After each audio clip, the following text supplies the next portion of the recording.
Sheikh Mahmoud. أعوذ بالله من الشيطان الرجيم. بسم الله الرحمن الرحيم. إن للمتقين مفازا حدائق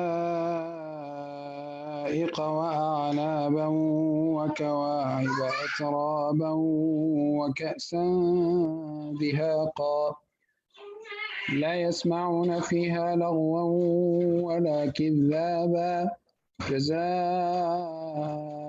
من ربك عطاء حسابا رب السماوات والأرض وما بينهما الرحمن لا يملكون منه خطابا يوم يقوم الروح والملائكة صفا لا يتكلمون إلا من أذن له الرحمن وقال صوابا ذلك اليوم الحق فمن شاء اتخذ إلى ربه مآبا إنا أنذرناكم عذابا قريبا يوم ينظر المرء ما قدمت يداه ويقول الكافر يا ليتني كنت ترابا.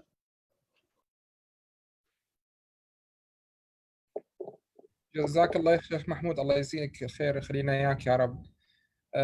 تفضل شيخنا. نحن we are waiting for your amazing class like every time, and I hope by the end of the class we agree on the time, because 7:30 seems to be better for everybody, but you call the shot, Sheikh. بسم الله والحمد لله والصلاة والسلام على رسول الله وآله وصحبه ومن والاه. جزاكم الله خيرا for being ahead of me. It was my understanding. I heard him clearly after Jum'ah saying 7:30 we get enough time to pray Maghrib and come, but that's okay. So I ask Allah subhanahu wa ta'ala to grant us the beneficial knowledge, to guide us, to empower us, to protect us, and to lead us, and to make us among those who are sincere and righteous. I ask Allah subhanahu wa ta'ala to reward all of you for allocating this time for us to discuss the affair of Muslims in this place. And I ask Allah subhanahu wa ta'ala to make the word that we say like a seed that is going to grow and bear fruits, inshallah subhanahu wa ta'ala. If it's not in our life, maybe later. So we discussed 3 issues, and we said they are related. One of them, we said Muslims in America have crisis in leadership, identity, and purpose. We spoke about identity somehow, and we left it there. Still, the question is not answered and need further discussion and input from everyone, or we can go back again to it. For the purpose, again, it's related to the identity. I mean, if you know who are you exactly, or why you are here and what you're supposed to do, why you are here at this time, at this place, and what you need to do, or what you have to do, what you should do as Muslims. And then today, and maybe the next session, we'll talk about leadership.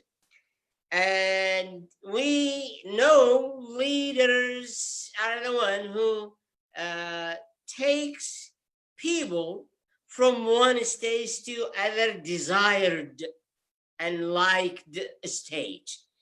If there is no progress toward the desired and liked status or state, then that is stagnation, and that is not to be considered leadership.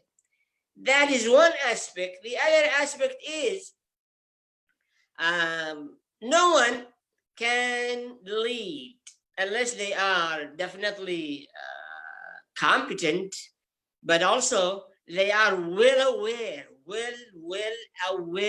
of all circumstances and reality and situations around them, so they can definitely navigate a way to go and travel toward the desired goal or status. If this awareness is not there, or weak, or not giving full attention, then another problem is that this leadership is running in circle, or running around same thing and same thing. So the topics of today is basically, what are the challenges that are awaiting for anyone to lead within us as a Muslims in this country. And those challenges, basically the job of the leaders to be aware of them, and then to turn them around to become goals, objectives, or questions to pursue knowledge and answers to them, and then to basically set a plan to make progress toward the goals. So the challenges that leaders must be aware of and work to turn them into windows and opportunities and means to improve the situation are two kinds: internal within the Muslim community, and external within the larger community. The internal one, number one, the challenge number one internally within the Muslims themselves in this country is the confusion of citizenship and responsibility as American and as a Muslims. This, not many, even those who study to be citizen and become citizen and voting citizen and so on and so forth, the real knowledge and understanding of what does it mean to be a citizen, what does it give you, what does it entitle you, what does it prohibit you, what does it conflict with, what does it lead into, this is not known. And basically none of us have studied really what does it mean to be a U.S. citizen. What does it mean exactly? What are your responsibility? What is your role? What is your, as someone said, everyone has part of this world, even small, everyone. You are in this world, you have part of it. So what is your part in this nation as a citizen? That is number one. Number two, the ignorance of our deen.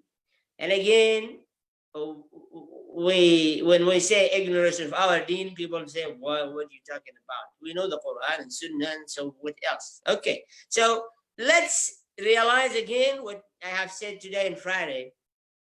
There is a textual knowledge, which is Quran and Sunnah. These are two knowledge, complementary. They are in text. They are in the books. They are there on the shelves. Now, there are somebody who might just go theoretically and keep studying and coming up with ideas and elaborations and more ijtihad and more. All of that is still within the theoretical part, to be within the textual knowledge, which is there in the air or in the book or in the head or in the mind of the learner. The other part of the knowledge that is needed to transfer and transform and transmit this textual knowledge into practice is the history. History is the applied Islamic knowledge.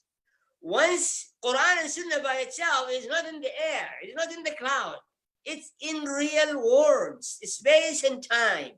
So how it was translated, transmitted, applied in life within so many different circumstances, so many different countries, so many different culture, so many different confrontation and conflicts, that is called the applied knowledge that Muslims must have in order, especially leader, in order exactly to be guided with those examples and those historical applications to apply or to acquire the applied knowledge for our time, our circumstances, and our conditions. This is the real problem.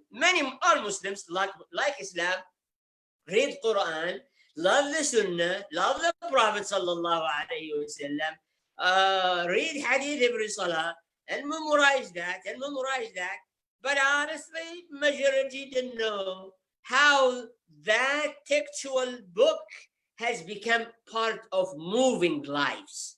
Only when you study the seerah of the Prophet sallallahu alaihi wasallam, the biography of the messengers, that's why in the Quran, 25 messengers, the biography of the companions, the biography of the Muslim leaders and scholars, and those who led the whole ummah throughout this 1400 years.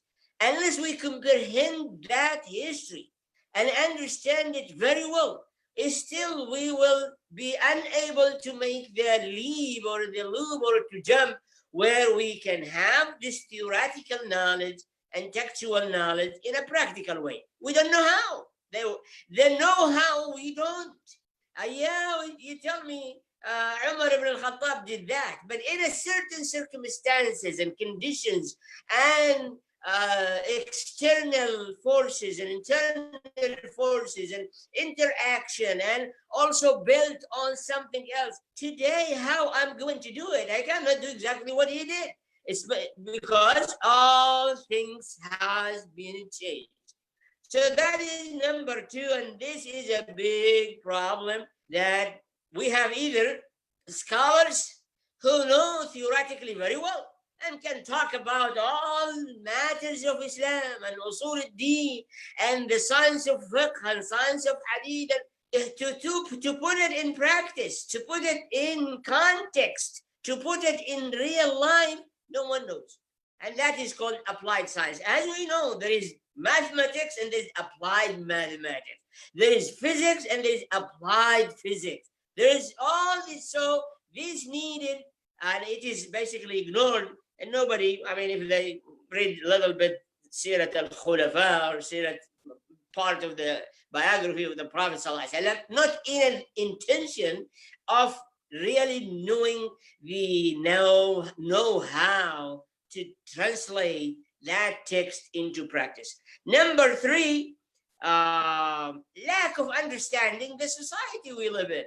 Society we live in has history, has a religious background, has a diverse culture, has attachment to certain either ethnic or race or religion or sect, and has a economical social structure, has a dynamic to run their life, has culture and traditions, has connection and network, has moment to celebrate, has moment to express sad, to reflect. We do not interact nor seek how the structure of the family, American family, how it is here, what does it experience, where is it going, who is in charge of the progress of the society here.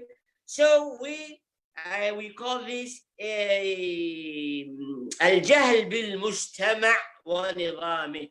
We are basically lacking the understanding of the society from all aspects and dimensions that we are living in it. And sometimes we call ourselves citizen or part of it, or we are one of it. Number four, the conflict and dispute among Muslims themselves. And number 5, the weakness in our family. Our family, the weakest family. Either they are not well grounded in education, and especially Islamic education, and they are not productive in any other aspect. So they cannot play the role as leaders in the house, as leaders in the partners and leaders in the project the Ummah wants to pursue, or the leaders put forward for the community to participate. Number 6, the absence of rightly guided scholars. We didn't have really great, grand scholars, rightly guided, who understand the religion, the deed, and understand the reality and the conditions and the time circumstances where they can guide, where they can lead, where they can shoot the light in front of us that we can follow. We have scholars scattered in their background also, their ability to be like the Sahaba, where the Prophet ﷺ said, my companions like stars. They have their own role and place. And any one of them you follow, you will be guided. Absolutely today, it's not that case. Number 7, basically the lack of awareness of the leadership about the suffering of the community, what they are going through. Jobless families, pressure, or insurance, or paying bills, or being buried in debt, or struggling with their children, or and so on, their businesses, or they are discriminated against, or they are deprived some of their rights and opportunity.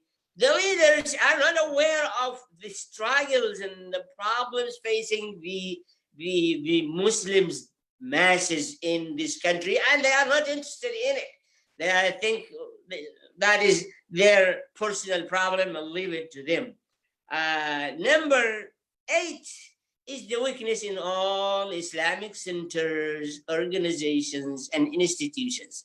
These are built in a reactionary way, or according to personal venture, not coming from a vision, collective vision, collective understanding, a strategic plan for the future. None of these was built as a strategic vision and plan for a collective transformation of the Muslim Ummah in this country into better state.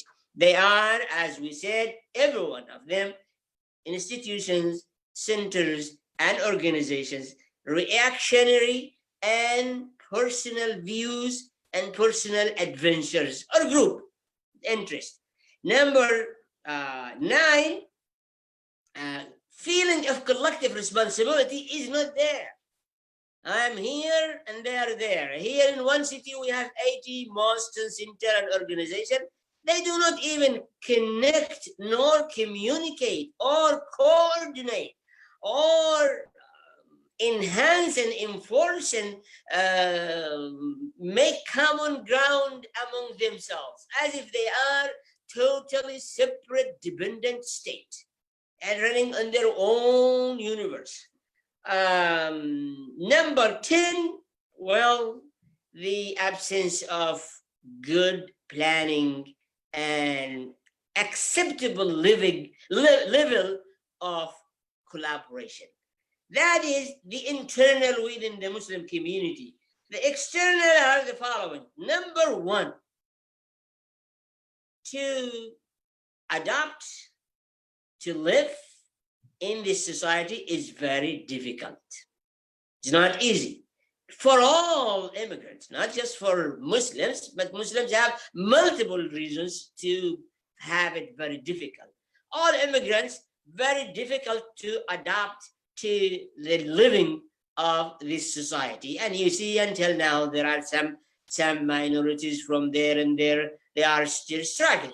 Just look to the blacks. They have been so long here, still in a phase of real struggle to adapt their living here. And you find yourself either to join the melting pot and dismantle yourself, your identity, your culture, your religion, your history, and just be like anyone else, or to go the opposite, isolation and abandoning the society and living in a cave by yourself, and find it difficult to strike middle path, balanced path, where you can basically be part productive of the society, effective in the society, and also preserving your identity, your purpose, your faith, your heritage, your culture, and your religion. That is number one. Number two, we know Muslims here came, most of them, not rich. They came to survive. They came to learn or to survive. So the economic pressures is tremendous. People wants to get by. People wants to establish themselves, to get a house, to get a car, to educate the kid, to pay the bills. So the economic pressure is greater. That's why they don't have much time for Islamic work and for the centers and for the institutions, or for this kind of planning toward the future. Number three, the stereotype about Islam and Muslims, and the negative image being broadcast, being publicized, becoming dominant, the wave, the airwave, that Islam is bad and Muslims are bad, and so on and so forth. Muslims cannot be a Muslim and good citizen. And those attacks get their way, and they get ears to listen to them, because nobody ever, no, the other person is not talking to them, not talking to the society, at least. Now I'm talking about institutions. As an individual, you find yourself getting along very well with your people at work, with your people at job, or at school, or wherever you are. As an individual, we are way effective than as institutions. Institutions is stagnant, and they are basically under siege. They are by themselves. They just build around themselves a shell and just sit there. Number four, the accumulated challenges, problems, failures of the Muslim Ummah. Except for the whole century or two, many challenges that Muslims failed to solve any, or to make progress in any. That's also demoralized the momentum and the hopefulness in the Muslims. Number five, the oppression of Muslims in their own homeland. That is where, when immigrants come here, they don't seek anything except just let me make a good living and leave me alone. Because over there, even that, I couldn't have it. So that oppression have generated a generation of passiveness, of not ambitious, not a visionary, not a productive, not a collective, not feeling the responsibility toward the rest of the society, and the responsibility to the rest of the whole world, and the responsibility toward the deen. Number six, we have to say the truth the way it is. Racism is a big problem in this society, and you're gonna get your share no matter what. And we see nowadays everybody is talking, have been talking for 50 years, for 100 years. Racism is the society built on it. And now to get out of it is not easy. if the culture and the system and the regime and the ruling and the literature and the education and all these built on that, it's not just easy to uproot it in 1 day or 10 days or 1 year or 10 years, even maybe not even 100 years, especially if it is not institutionalized. What happened right now? They see a problem, racism. So they react and talk in the media, and here a little bit, and here a little bit, and here a little protested, and here a little program, and that is, it get to be institutionalized. That is, institutions to search, to keep knowledge, and universities, and grants and money invested to come to the root of it and start gradually erase it from the head of generations. And it will take generations to be changed. And that's why also Muslims, they have their share of that matter. Number 8, the conflict among Muslims on what to have a loyal group in the Muslims here. Many Muslims here are divided because they are loyal to some political system somewhere else. And that is making the case worse. It's not just the ethnicity and the madhab and the culture and the weakness of the family, weakness of understanding the deen. There is a program, and there are interests of leaders and Muslim countries to attract and to recruit a group of Muslims here to be advocate or to send, basically protect their propaganda, or to be pro for that regime and that system, and so on and so on. That is another problem. Number 8, also the conflicts among non-Muslims. It's just like black and white, or the conflicts here and there, Protestant and Catholic, or all this conflict even among non-Muslims, between Russia and China, between this and that. It is also fueling the matter. Number 10, we get to realize, if we say America is a young country, it does not have a real history, and is still learning, and is still growing. So how about Muslims who came here 100 years ago, or maybe whatever? We still, our experience in anything we pursue, whether institutions or the youth or the woman or education or being productive citizen, all these are media or legal system or political system or economical system, we still just crawling. Things like that, it takes time to grow naturally. We want to cut the stages, and from next day, we become a good, great Muslim society, just like the Sahaba. That is a dream, and that is a false dream. It's not the true, because it is a new, and the time is not there. Resources, understanding, vision to do it is not there. And then finally, the last challenge, which is from outside, is the political conflicts everywhere. That is, everyone has relatives somewhere, they are suffering, and refugees somewhere, and displaced somewhere, and oppressed somewhere, and injustice done to someone somewhere, and it reaches everyone. Where you come from? You come from some Muslim country where tyranny and injustice and war and conflict and oppression and all these are there. So you are having your share of that.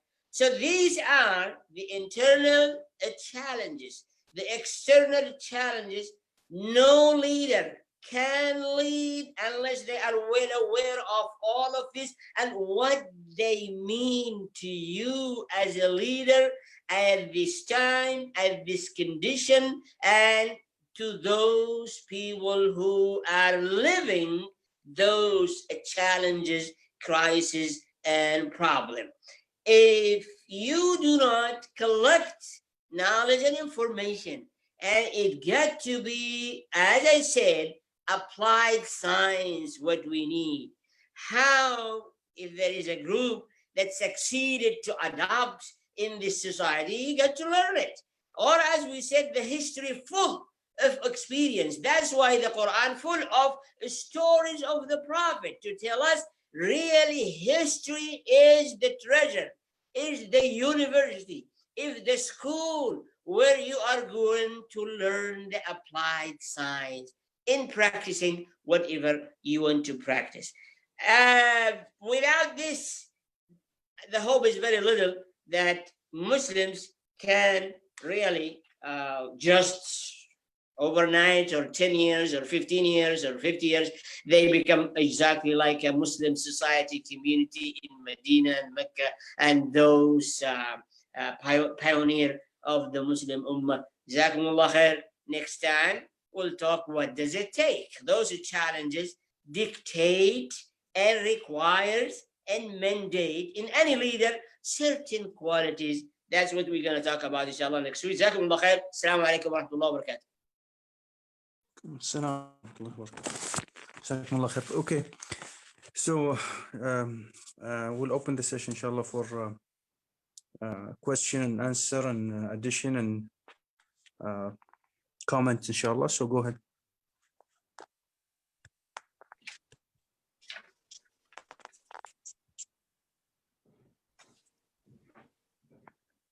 I need to raise my hand.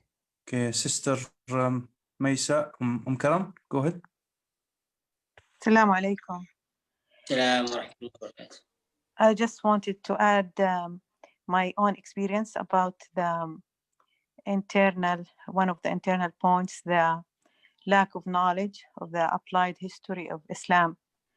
And a few years ago, I needed to help my kids get some books for research about Islamic culture and its effect on the Western world. And I went to WSU and we looked online. We tried to find one book that is written by a Muslim author.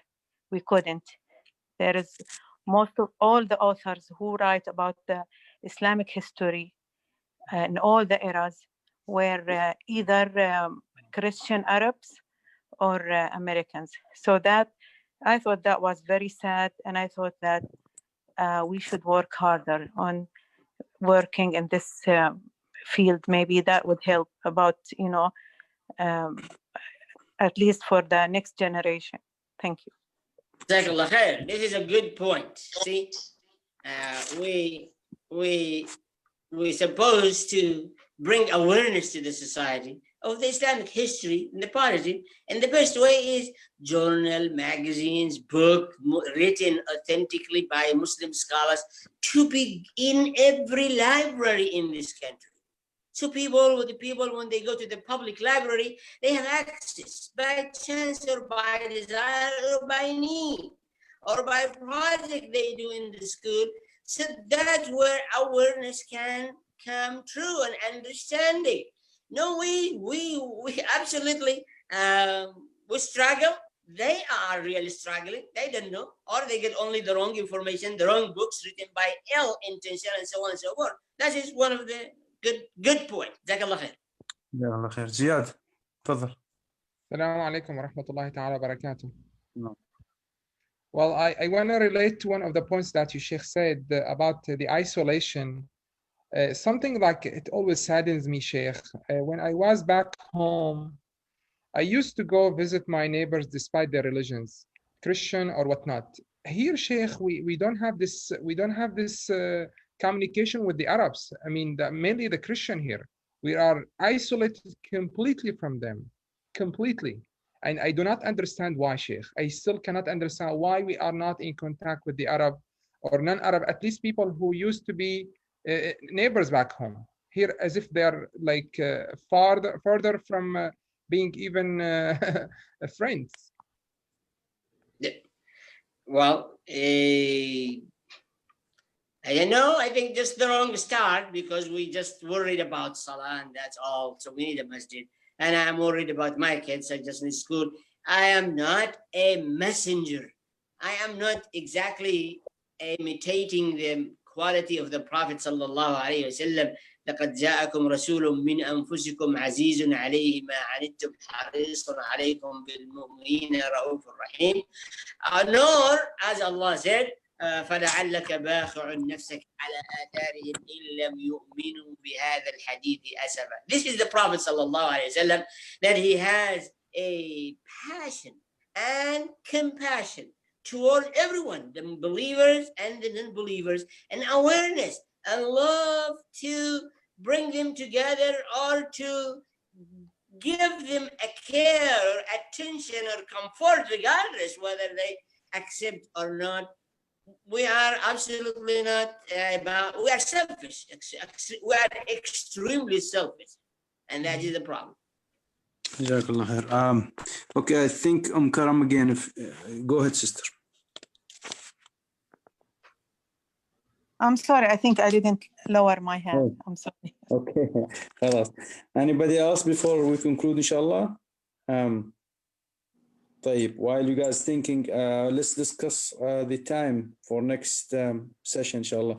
Is 7:10 is too close to the Maghrib. The reason why I did that, I want to keep it between Maghrib and Isha. And this is over the years, that's where we establish our class between Maghrib and Isha, and time is right now moving. So we can have it if you guys want at 7:30. Any opinion, any suggestion? I second 7:30. I think 7:30 is good. Anybody else? Fine with me. Yeah, inshallah, that will be okay. 7:30?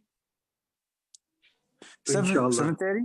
طيب, 7:30, and as the time move on, we'll reconsider. But so tomorrow, inshallah, 7:30? Yes. Inshallah. Inshallah. طيب. We'll move to another question with the brother Ziad. Go ahead, Akhi. Salam, Sheikh. I want to say something, Sheikh. I think, I mean, I'm talking about myself or maybe my circle. I think, Sheikh, we are acting like a broke people, in the sense like we have nothing to be proud of in this country. Starting with Islam, with identity, we act as a broke, penniless, hopeless. Though we are rich in a sense, we have rich history, we have rich and magnificent religion and connection with Allah. And when we come to this country, we ignore all of that and we think we have nothing, and we try to compete with others based on what they seek, mainly the materialistic lifestyle, the degrees. And that's where I think that's where we actually lose. We cannot compete. That's a major drift in every family nowadays, Sheikh, is that the goal is not what should be. That's a problem, in my opinion, Sheikh. Jazakallah khair. So the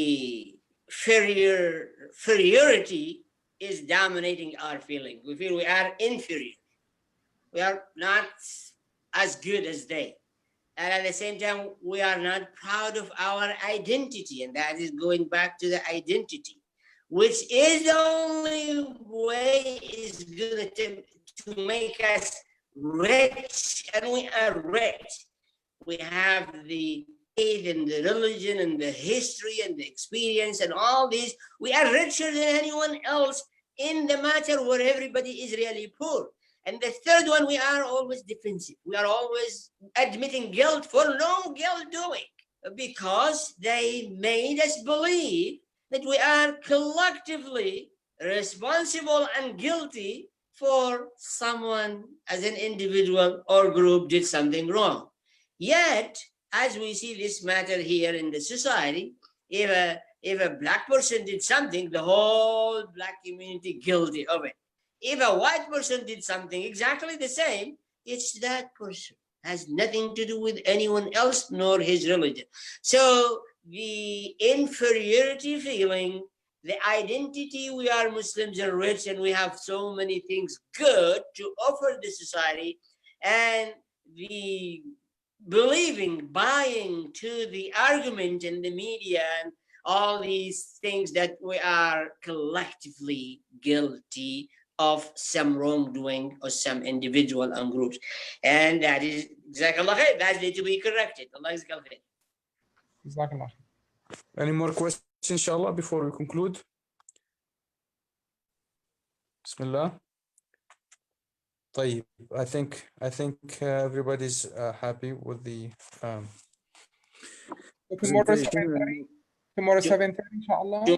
Tomorrow we will start Surah Ash-Shu'ara, inshallah subhanahu wa ta'ala. I wish to see you all there. It's a great 7:30, inshallah. Inshallah. طيب, جزاكم الله خير. We would like to thank Sheikh Muhammad for his time and effort. May Allah subhanahu wa ta'ala reward him and also reward you all for coming and participating. Keep coming. Don't drop from tomorrow's class. It's very important. Inshallah. جزاكم الله خير. ونقول سبحانك اللهم وبحمدك أشهد أن لا إله إلا أنت نستغفرك ونتوب إليك. جزاكم الله خير. السلام عليكم. وعليكم السلام. السلام.